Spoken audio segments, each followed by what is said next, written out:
Welcome into the Browns Film Breakdown Week 6 Mailbag Edition, brought to you by FanDuel. We've got your questions loaded up from the Founders Chat, of course, and all of your questions over at Substack as the Browns prepare to head into Pittsburgh after traveling home from London.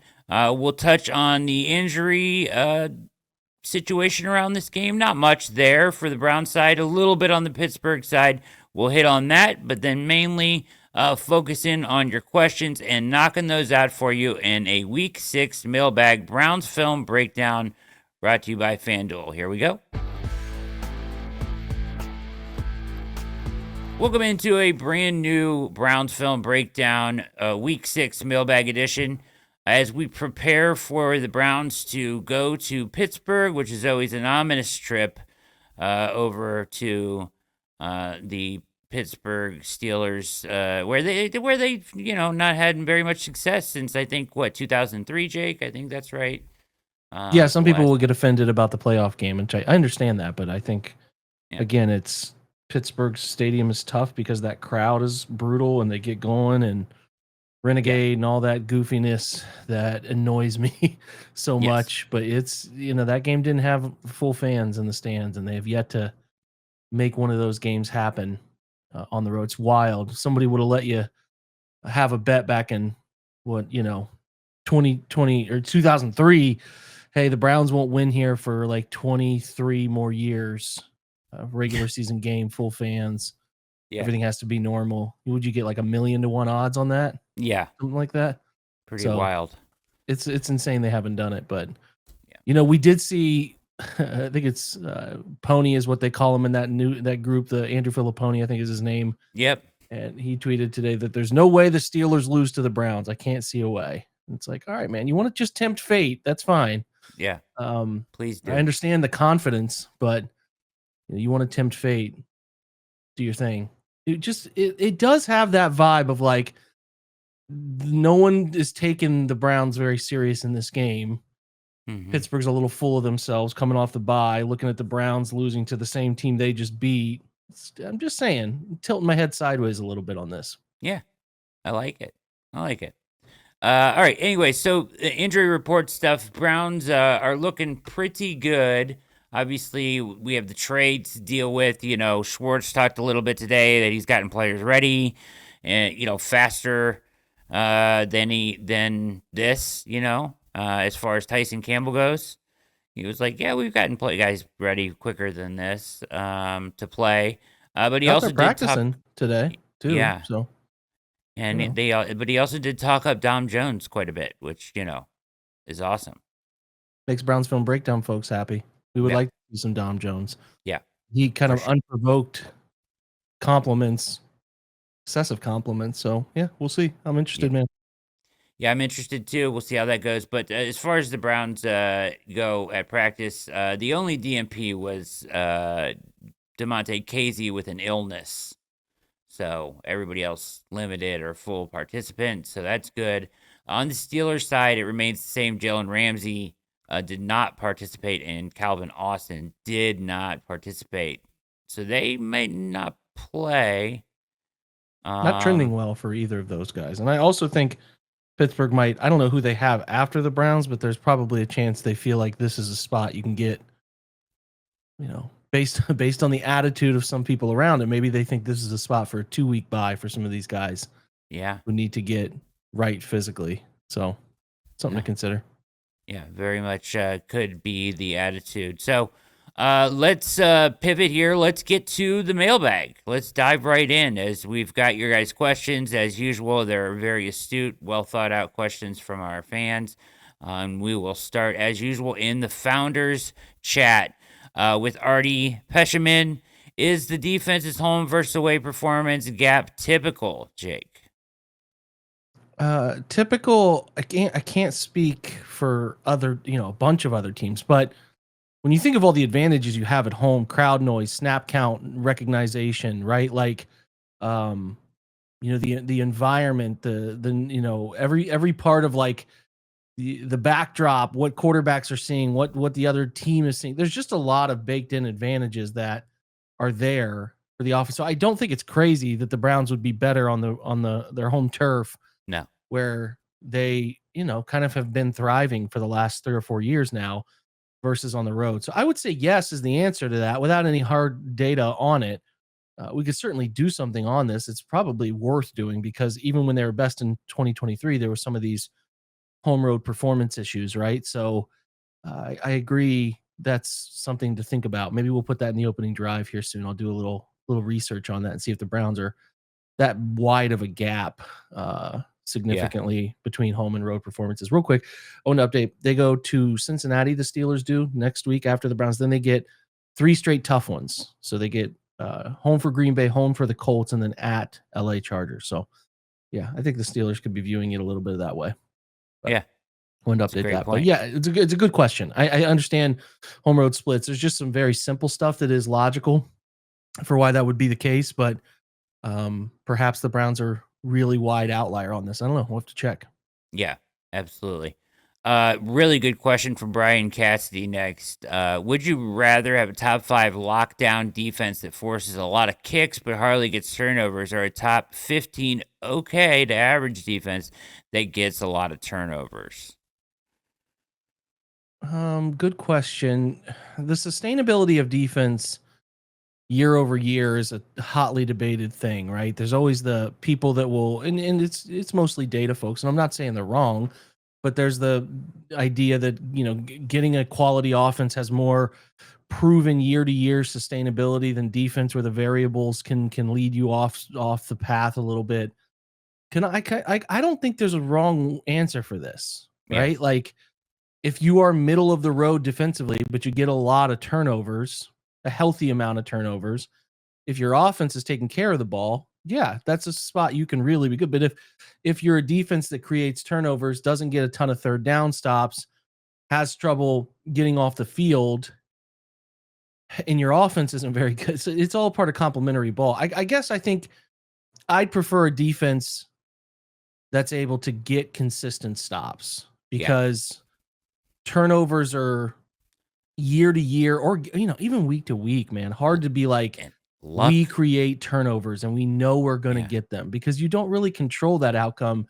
Whereas I think you have more control over getting stops in certain portions of the field. So I'm obviously would prefer my defense was middle of the road to be a bunch of guys who create turnovers. That would help. And obviously if the turnovers are the variety like the Cowboys 2 years ago with Deron Bland running back like 6 touchdowns, those are fun. But the sustainability, I think, of a defense that is able to get teams off the field often is probably the thing that's more consistent. So yeah. A lot plays into turnovers, a lot, that's out of your control. So I think that's certainly an aspect of it. Sean Kitko, I understand not wanting to give away internal information or discuss points, but after listening to Jake and Brad discuss the post-Flacco trade press conference, I'm wondering why it's not generally acceptable to respond to a question like Tony Grossi's openly.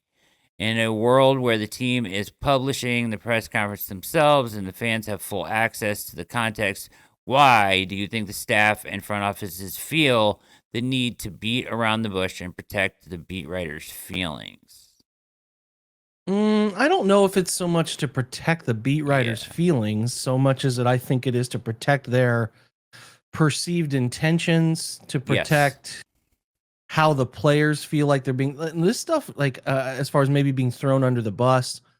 This stuff is it's not the way the Browns handle this isn't the common play. Like other teams are a bit more brash about it, and that can hurt you. That can be a problem at times too. So I know what we're used to, and I know some of you out there are very annoyed by how Kevin talks about some of this stuff and how he makes his points. I understand that. I certainly understand that. There's also more of this than I think we know.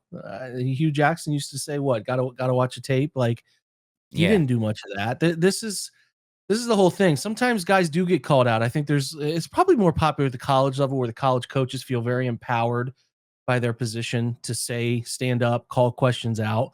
Doesn't happen so much at the NFL level. I don't have a great answer for you other than I think they all ultimately want to either protect the emotions of their players or protect their intentions. So while I understand, like there's so many. Ryan Clark had some goofy nonsense to say about it. Who else? Chris Canty, who's just, I mean, these are so bad.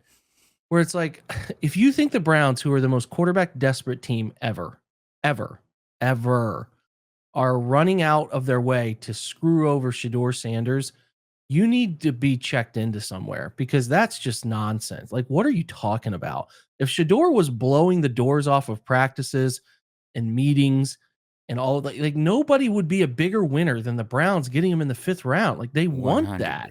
100%. It's nonsense, man. And I think if they're ready to name him the guy, they'll name him. The same case of like, the case of getting to him as the starter down the road. I mean, I think it's turning into this world where now everyone thinks the Browns are trying to screw over Shedeur Sanders because they have there's nothing else the Browns could be doing but that. Yeah. That's it. That's what they're focused on this year, is how can we make life as hellacious as possible for Shedeur Sanders. Yeah. And his fan base. And that's just the funniest stuff in the world to me. So yeah, like, and then there's these people like, hey man, you just got to trade him.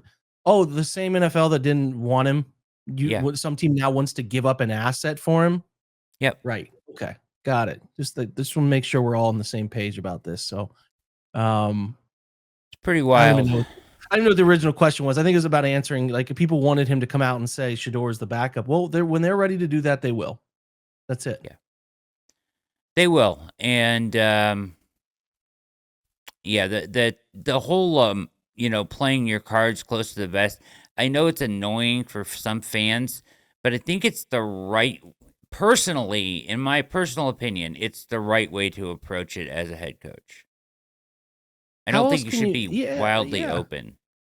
I don't think you should. I think that the only things that come from being insanely open, and now there are times, full transparency, where these coaches will like, I can just say what I've been told, what I know. I'm not a beat writer there every day, but there are coaches who will bring specific beat writers in and be like, hey, this is why we benched the guy. Here's a rep that tells you why we benched him. And they're usually not allowed to go on record with this, but they will pull off and be like, these guys, these beat writers, the males and females covering the team, and do this occasionally.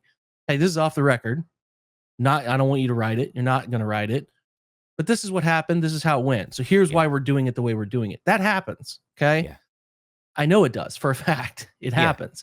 So like there's so little to be gained by saying the wrong things, by saying too much in those settings, that they're not going to do it unless they absolutely have to do it. So just get used to it, because that's how it is for almost every coach. Some coaches get a little more brash and drive their fan base mad about it in a different way. But some coaches, like, Harbaugh will open up sometimes, and some folks hate it. Like, I talked to Ken McCusick earlier this year, and he's like trying to figure out why, their Keaton Mitchell wasn't playing. And Harbaugh was like, hey, when we like him, obviously, but when we put him on the field, teams know we're giving him the ball. It's like, that's a stupid answer. Like there's some stuff these guys, you can just say too much stuff at times. Yeah. So, if you're putting your interest, your stock, your passion about this into coaches answering things at pressers, I would suggest going a different way with how you care about the team, because they're never going to lead you the right way. There's just so little to be gained by. Watch how they act. Watch what they do. Yeah. That tells a story, man. Yep. Totally agree. All right. Thomas, also from Founders Chat. Would you consider swapping out Teller for Jenkins this week? I would consider taking Wyatt off the field. Yes. Like, it just is. Is that bad? It's not playing good football. They won't, because he's a veteran who's earned the right to see if he can snap out of it. But if there's like 3 more weeks of this, I mean, whatever the trade deadline is, maybe he needs a change of scenery. Maybe he should go to Tampa and play with Baker, who he loved and had a great relationship with. I don't know, whatever reinvigorates him, but it's not working. It's not working. It's sloppy. He's not the physical bully he used to be. And like, I just don't love where it is. And I also want to figure out if there's life after Wyatt Teller. No offense. Has had a nice run here. but it ain't working. So personally would flirt with trying to come off that. Yeah.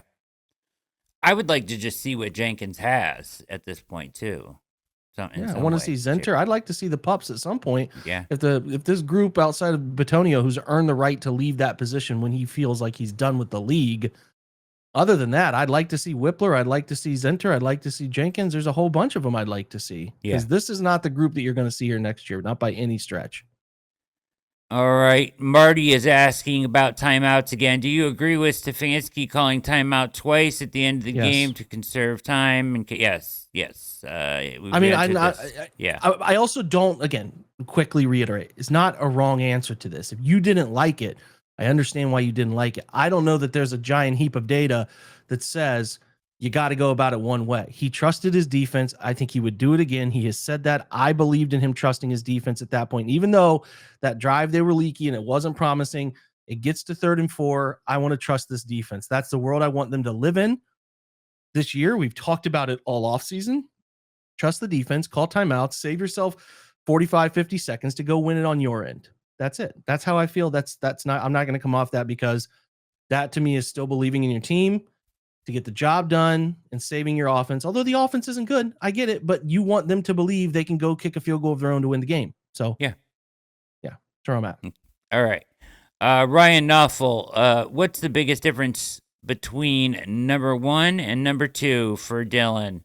You hope to see, given how the Vikings D and the Pittsburgh D attack offenses.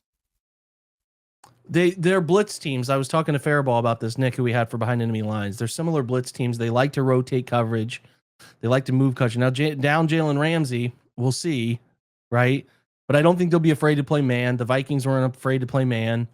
And Pittsburgh likes to blitz too. They blitz more this year than they have. And Nick also said they're stunting a lot up front. The Vikings stunted a lot. I think it'll be who Tomlin respects the hell out of Flores. I think it'll be a pretty similar game plan. That's what I think. They're going to play an uptick more man because the Browns can't block long enough to get those routes to develop. Continue to challenge the schemes they have in place for man coverage. Yeah, I think it'll feel similar to last week. We'll see if the Browns have anything that beats it. Okay. Good questions from the Founders chat as we transition to Substack chat. Jack Santa Emma with the question: it seems like the Vikings game maybe made people question Stefanski more than people have in the past. What would the season have to look like for him to not be back next year? I don't think it would make sense to get rid of him if you committed it to the season, with him knowing the results probably wouldn't be there, and committed to a rebuild with him and Barry. However, it's been harder and harder to defend him as of late.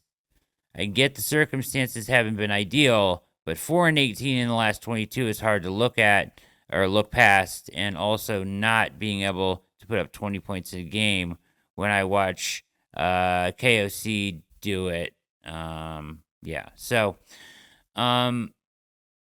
mean, the question is about Stefanski, and people are frustrated, understandably.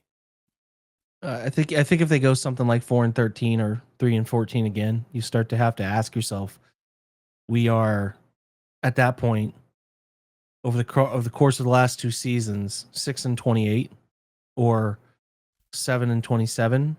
That's a lot. That's hard. I understand he's won 2 Coach of the Year awards, but 2 straight seasons of very, very bad teams is an uncomfortable place to be. That's a lot of losing. That's winning just 3 games over the course of the next 2.5 months. It's a lot of losing to come, and we see how people are already reacting. I think that the pressure publicly would get pretty spicy. So you're asking what I think. It's something like that again. They win 5, 6, 7 games. Yeah, I don't think it's a problem. I think there's probably a clear pathway to him showing some tangible improvement as far as the team goes. Maybe if Dylan starts to play, but if they don't, if they don't win more than 4 games, and Dylan and Shador are back and forthing, yo-yoing this job, and they are not scoring 20 points in any of those games, maybe 1 game. Yeah, man, that's where it can. If the offense continues to be rough, not produce, and they're losing, that's it. How much of that can you stomach? Yeah. I think anybody can have a plan And I think this is pretty evident by how the reaction of the Browns, people around them, either those who are covering them or those who are big time fans on social, whatever, you can tell yourself before the year, this isn't going to be a good team. We're playing it for the future. We want that high draft pick. We really like it. But then when you get to like the things that lead you to a high draft pick, like I think people in their mind want the Browns to like lose on some kick 31-28 every week. Yeah. We really were close, but they kicked a field goal to win it. That's not how it goes, man. Like your team is uneven on the spread of talent. They're not making a bunch of winning plays. And they're 1-4. I think that's probably what some of us expected was coming, but people are not handling that well. There's always a bunch of like understanding in the May, April, June area. And then come July and August, everybody turns it up, man. They're ratcheted up for football season. And my team's got to win. And, yeah, that's just the funny thing to me, Brad. I mean, it's easy to sit here and be like, well, they do, how do you feel when you've watched them lose 7 of the last 8 over the next 2 months? You start to get worn down, to get worn down by watching it. So what do you think? I think the 3-4 win area with a really continually bad offense with no signs of getting better throughout the year is probably where you get yourself into a dark territory. Yeah, I don't think Jimmy has intentions to get rid of him.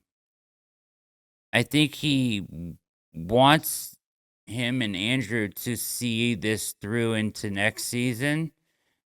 But if you get to that part of where you're at 3-4 wins and it becomes embarrassing, that's when Jimmy becomes dangerous and he'll pull the trigger on something. When he gets embarrassed is when he is likely to make a move, in my opinion. I think so too. Jacob Dietrich asking if you could add any former Browns player to the roster for this game against the Steelers, who would it be? Quarterbacks and Jim Brown are off limits. Well, quarterbacks, not a deep pool to pick from there. No. At this point, peak Josh Gordon. Yeah, I was just gonna say Josh Gordon. Him or Joe Thomas, right? You get your left tackle secured for the game against TJ and the crew, who they have some nice edge rushers. So yeah, it's one of those two. Peak Josh Gordon. They need that's the player they need. I mean, maybe not as electric as that season was and his rookie season was, but like they need a ball winning X. They need it. They need that guy who like, hey, I'm going to throw it up to him down the sideline a couple times a game, Justin Jefferson style. He's going to win some downfield routes for us and have a chance to throw it. Those types where the quarterback doesn't have to read it very deep. It's just drop back, find him, locate him, and keep your eyes middle to hold coverage for a second until his route is out and throw it to him, right? Like they need a ball winner so badly. Yeah. So, yeah, peak Josh Gordon's probably the answer. Love it. Think that would be outstanding and a lot of fun to watch. All right. Jake Rhodes asking, I thought it was pretty apparent last year that the offensive line needed some serious revamping. Not sure why everyone talks like Stefanski and Barry inherited such a horrible situation this year. No surprise to me that DeWan and Conklin can't stay on the field, and the interior is downright old and tired. Do you think the draft this year with trade backwards from 2 to 5 in the selections was foreshadowing that this was going to be another tank-ish year for us? Almost feels intentional to me. How can you expect to successfully develop a quarterback when you do this? Yeah, I get it. I think if this team didn't have Delpits and Miles and Wards, they probably would have just like been a bit less trying to play 2 feet in different places. You know what I mean? They maybe would have felt a bit more out in the open, right? So they tried to bring Joe in and flirted with the idea of like Russell Wilson. I believe they were interested in Russ and he chose somewhere else. So like, I do think it was an intention to like retool on the fly, soft rebuild, also simultaneously seeing if we can compete. And they have competed. They've had a chance to win some games here. Let's not kid ourselves. Yeah. But also, it is their job to be out in front of the offensive line, and there's no doubt that they've missed it, right? They've missed it, but they've also tied themselves to some of those guys contractually to the point you kind of just had to see if they could run it back and be okay. So you got to understand they're banking on this being like their window. If Deshaun Watson panned out, this is the window. They're in it. He's late 20s. He would have had another couple 4,000-yard years. They would have been in the playoffs flirting with. Think about if you like really think about if they got the Deshaun Watson they thought they were getting, or whatever world you want to live in, where Baker Mayfield doing what he's doing in Tampa is here. That this is the window. So like it's hard when you planned on that ahead of Deshaun to be like, you can't just rip those contracts up. And like, as you're going, JOK is proving to be very good. Kind of got to give him another deal, right? Delpit's proving to be very good. Yeah. Kind of got to give him another deal. Like Judy, we signed him. Let's, it's to me, they were in what they thought and planned for and banked on starting last season to be, and really starting 23, I should say. But the 23-24 seasons are like Deshaun's away from the 22 suspension, healthy, let's ride. This is what we planned on. And then you watch it slowly crumble. You can't just abort everything that you have signed guys to, that your structure's built around. So it sucks. You're trying to then pivot out of obviously what's looming with Watson's money, which is damning, and then also sort of simultaneously try to pivot out of some of these other contracts you build around Watson being able to push his money down the line more and more as he was playing well, and you could stretch it out. But you can't do that anymore because of how he's not playing. And when he was playing, he was not good. So then you have to like come out of the other side of all these veterans you tried to put around him for the window. So you got to do this year. Now, next year is where you can start to probably release some of these things, get into a better place, and you tried to take the pick accordingly. But like ultimately, again, let's remember, they didn't trade down to 20. They traded down to 5. Yeah. They still got a premier talent in the draft. So I think that what we have to remember is like, yes, they probably knew in the middle of the 24 season, we got to pivot. When Watson gets hurt, or he's like, I would probably say early in the process of the year, when he's back off of the injuries he sustained with the shoulder and the everything he dealt with in 23, he's just not playing well. He's not performing well. He's not who we thought he was. He's got these injuries. Maybe this is all not going to work. I would imagine there was some conversation inside the doors of Berea before the Achilles tear against the Bengals, which is like, guys, this isn't going to happen. So how do we start thinking about pivoting out of this veteran window we have tried to live in and getting into a world where we're rebuilding on the fly? I think you're in the middle of that, and it's happening as it comes up. Oh, Amari has got an offer. Okay, we'll send him to Buffalo. Someone was serious about taking him. Okay, we can get Joe out of here for something. That's what's happening. They're trying to give proper respect to the veterans that were here by giving guys like Kenny Pickett a chance, giving Joe Flacco a chance, right? Like seeing if you could have a start to the year that had a chance to build to something meaningful. And they had chances. They just didn't close the door on them. And now they're kind of pivoting where they are now, which is like trying to get the roster younger, 13, 14 UDFAs and rookies this year, the most draft capital again in the next draft. I think it's pretty easy, Brad, to see what they're doing here based on the failure of the window they thought they were going to have. Yeah, I just think that, I think you nailed it. And part of the way that Andrew Berry does business makes it difficult to make wholesale swooping changes with the way they push money out too. So it does. Some of those contracts are brutal to move and have a lot of void, but also they have some, like the Newsom deal was one of the ones that we highlighted this offseason of like, they could get rid of that contract, not have anything lingering and still get an asset back. And they kind of did that. Right. It's the same with Joe. It's a 1-year deal. It's like, oh, I don't want to do this. We don't really want to do it. We kind of have to do this. Right. Yeah. Like that's the conversation. So yeah. That's what I think, Brad. Franchise tag, I looked up, by the way, if Newsom would have wanted to leave and you wanted to franchise tag, it was $20 million. I mean, yeah, not doing it, brother. No disrespect to Newsom, but not doing that. It's not doing it. So, Todd Trout, can we finally get past the gauntlet of a schedule, and get some W's? This 3-week stretch of playing in Detroit, London, and Pittsburgh has to be hard on everyone. If I traveled that far, I would be affected. No doubt. Well, here's what I'll say. We haven't really done this, bro. We haven't pivoted to look ahead. After Pittsburgh, you have a Miami team that obviously is coming up north. It's getting a little chillier here. It won't feel like home, whereas like 2 weeks ago would have felt a little bit like home in the 80s. So, New England on the road at New England, certainly not the game we thought it might be at the beginning of the year. That team's starting to come together. Bye week. Still winnable.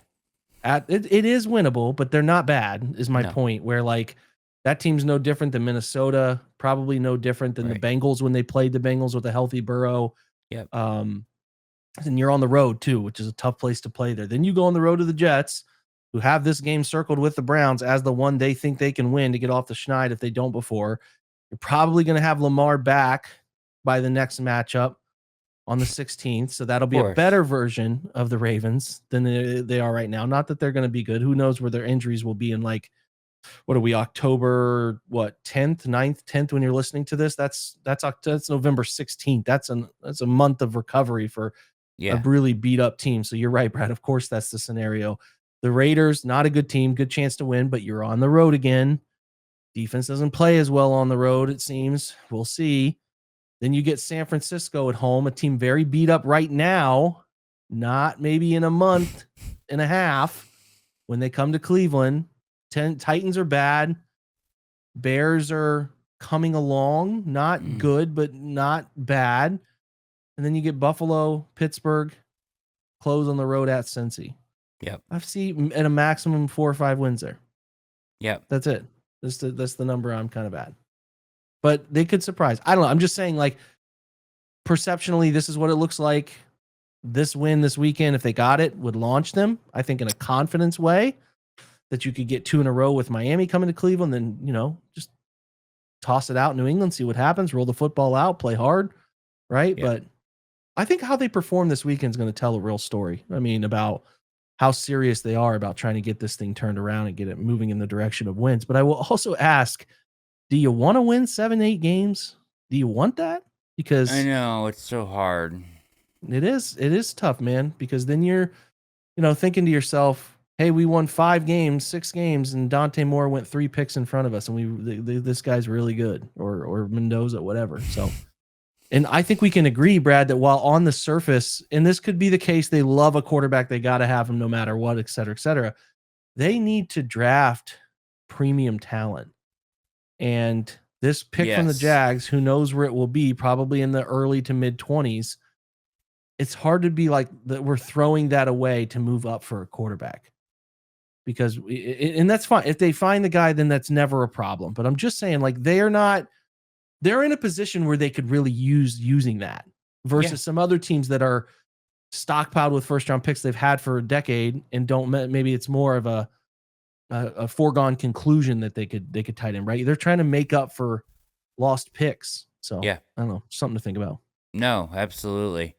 It's a good point. All right. So Nate Whitaker, any young OCs around the league that have your attention or respect? If so, why?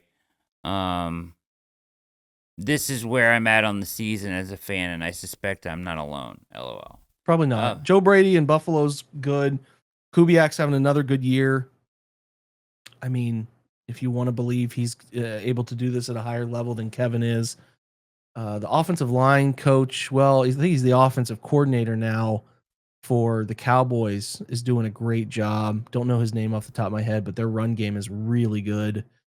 That's probably it for now. I can't go too deep. I don't know a whole bunch of others. It's too early in the process, but those are the guys that come to mind. I certainly believe in what they're getting out of what they're getting out of Brady, but I don't know if he would want to leave Buffalo for Cleveland. I don't know. I'll have to see. Yeah, but when you bring up the top candidates, it's Brady, Joe Brady, Todd Monken. We've done that before. Flores is probably up there if they're going the defensive route. There's some defensive guys who Yeah. are up there, but it's whatever you want to do. I'm less opposed to it. It used to be you had to have a guy who was an offensive mind to make it work long term. Cliff Kingsbury is up there. Yeah, I'm open to a lot of different pathways. Okay, all right. Would you entertain Cliff? Probably, yeah. I mean, what he's done with Jaden Daniels is really good. I think he can develop an offense. Did he learn from the first failure? That's the biggest thing you have to ask, right? Is learning from the first run in. But I would interview him. I'd talk to him, see what you think of him, see what people in Washington think of him, right? Yep, absolutely. All right, Kyle asking any thoughts on Reese calling plays? Would that be not opposed to it?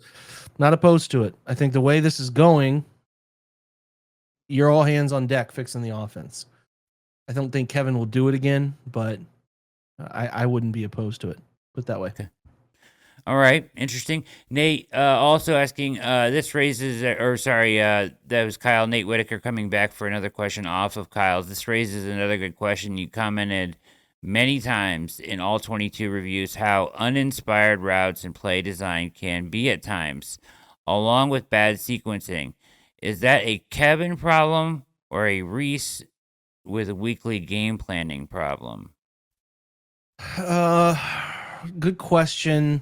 Hard to tell. It's gotta be both, right? Like, I definitely think that that's fair to, have that. It's I think, yes, the question's fair. It's hard for us to know what he's tasked Tommy with doing.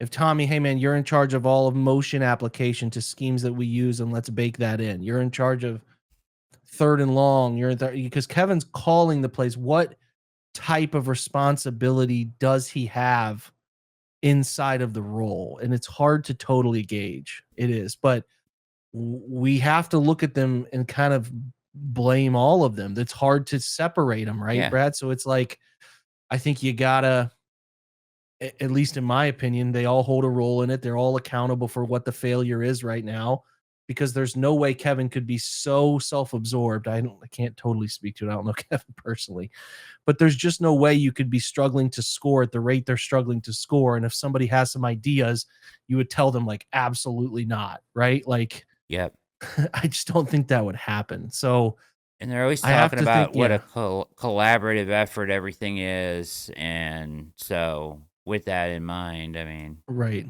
I don't know. That's where I'm at. I feel like it falls on everybody involved. Agreed. John Ignat asking, what are the next 3 players traded? I don't believe we're done. I think it's house cleaning time. We are on a rebuild. I don't think we're on a rebuild, but okay, we're on a rebuild. Can we do it on the fly and not tear down the studs? Thanks, guys. Yeah, you better. Here's who I would entertain trading. I would entertain David if the offer was right. I wouldn't be selling him for nothing, but if somebody brought a good offer to the table, I would be interested. I don't think he's no longer an untouchable player for me. I understand the Browns want to live in 12 personnel, but if you can get a competent player in return or a nice pick in return, I don't think I would say no to it at this point based on the performances that I have seen. But again, I'm not out in front pressing for that. Wyatt Teller's the other obvious one. Any of the veteran linemen who you don't know that you have much of a future with, you are probably looking at, some sort of situation where they could be moved, right? Like Teller's a little tough. He's probably a post June 1 cut, if anything, at this point, because he carries some dead cap this year. There's some numbers there that are probably not encouraging. But if you got such a good offer, you can't say no. You probably would entertain it. But I think Conklin's another that you would consider. And again, I am not well researched on what sort of baggage there is to trading some of these guys. We can dig that up and maybe write a little bit on it in opening drive, but that's one that I'd be interested in. And the dark horse here is if you have a contender who really wants a pass rusher, it's Malik Collins. The deal isn't too prohibitive to do it. He's obviously older. And if some team is like, we'll give you a third, I'd entertain it. I would entertain it because you are trying, like these veterans. Think about Malik Collins, man. Like, you got Mike Hall, you got Aiden Huntington, you got, Mason Graham. You could get another pick back for him. Yeah. And continue to build. And he's going to be here. It's a 2-year deal, I believe he signed. So if he's here at the maximum for that deal, not to say you can't extend him, but like he's older and you could get him, something to replace. So that's another one that's on my radar. Like as far as teams looking at the Browns roster, like who's playing really well that we give up something for. Maybe somebody gets hurt. Maybe it's watching the Steelers tonight. They can't get, what is his name? Jalen Carter healthy. They can't get him out on the field consistently. Some team on a charge that could just really use the pass rush defensive interior player. Yeah. That would be interesting. Maybe it's the Bills because they continue to deal with Ed Oliver's injury situation. So something to consider. All right. Last question. The Daily Obsessive, Jake and Brad, after a couple years of dismal offense, it's worth asking, was Alex Van Pelt more important to the offensive success than we realized? I think if you want to believe that, go ahead. I'm not here to knock Van Pelt. He got a year in New England and they were absolutely abysmal and he was let go. I don't even know. Does he have a job this year? If he was a hot commodity, he would have gotten another job somewhere else in the league to do something serious. He is a senior offensive assistant with the Rams. So here's what I would say. This is kind of like what Nick Saban used to do, where a guy would get fired, Bill O'Brien would get fired, and then he needed somewhere to go, and they'd take him in. Or like Lane Kiffin gets taken in. He's his OC, right? The Rams seem to have that similar vibe of like, if I was going somewhere to rehabilitate my perception league-wide about offense, San Francisco or LA would be the place to stop. So for sure, he's a senior offensive assistant. No teams around the league were hyped up about getting him. Also, maybe some offset language in the contract that if he took a coaching job, like a real OC job or quarterback coach job, he might lose some money from that contract. There could be some verbiage in there that you can't take a parallel job or another job where we're going to offset that money.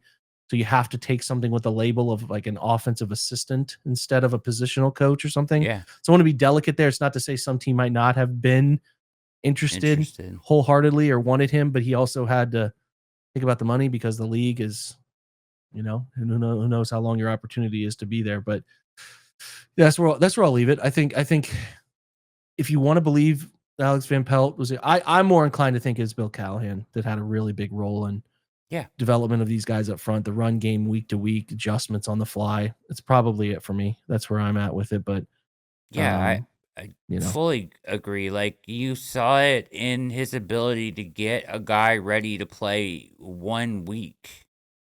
Like they had guys that they would just throw out there in critical games they were forced to by injury, and Bill was able to get them ready to do a reasonable job or a good job at times in 1 week, and you just don't see that around the league ever. No, I don't think so. No, I was fine with a different offensive line coach when it came to fruition because I thought at that time you could use, you were going to lose him no matter what. So, we'll see what somebody else can do. Across 2 years that Bill's been gone, it's not been good. No. It's not been good. I like Bloomgren. I like the resume. I like where he's at, but the results this year, you're like, okay, I mean, what can I hang my hat on for you, man? So could be just personnel getting older. I've talked about this, the wear and tear on some of these guys. They're not winning the physicality battles anymore. And that's the case. That's the case. I just thought the Vikings, like you watch the Vikings tape. I promise I'm actually going to post the defense tomorrow. It's just been a hellacious 2 days personally. But if you actually watch the Vikings line, it's like, those guys aren't very good, but they play physical. They're getting after you. And the Browns offensive line is not living in that world. Also, how O'Connell uses motion, how they build off of things, how they keep it simple for Wentz and find solutions on the fly. Watch it. It's you watch. If you watch us cover the Browns, break them down, then watch that one because it's enlightening. Probably going to be a little irritating too, to see that. But yeah, four non-starters started for them on the offensive line. in Minnesota. Played well. They played well. They had a All good right. game plan to help them too, so that's a part of it as well. Yes, absolutely. That's week 6 mailbag, Jake. You have any parting words you wanted to say before we get out of here tonight? No, there'll be some content up tomorrow. We'll do special teams Friday, special teams review, and then at the bottom of that, or maybe at the top of that, I will answer any unanswered questions. I will try to answer them in the opening drive. So keep your eye out for that, and then we'll do a little special teams review at the very end that we always do just to see how those groups perform. It's probably not going to be kind to Gage. Sorry, buddy. Got to field the ball, man. Got to field the ball. And I do think that their one field goal make should have been blocked. Tevin Jenkins was on the left edge playing the wing, which was formerly Harold Fannin, and he just let a guy go right by him on the inside. I don't know how it wasn't blocked. We'll cover it all. We'll break it down. Have some film up tomorrow. Talk specials. Answer the rest of your questions. Busy Friday Browns film breakdown. So there you go. Yeah. Going into the weekend, we're going to look a little bit at Pittsburgh and their ability to get the ball out quickly. They are getting it out quicker than anybody. Their A dot is shorter than anybody's, so by a wide margin. We'll look at all of that as well. So stay tuned here at Browns Film Breakdown. If you're not a member, join us at the greatest Browns community going. We appreciate you tuning in tonight to the mailbag edition of Browns Film Breakdown, brought to you by FanDuel. For Jake Burns, I'm Brad Ward. As Jake always says, go Browns.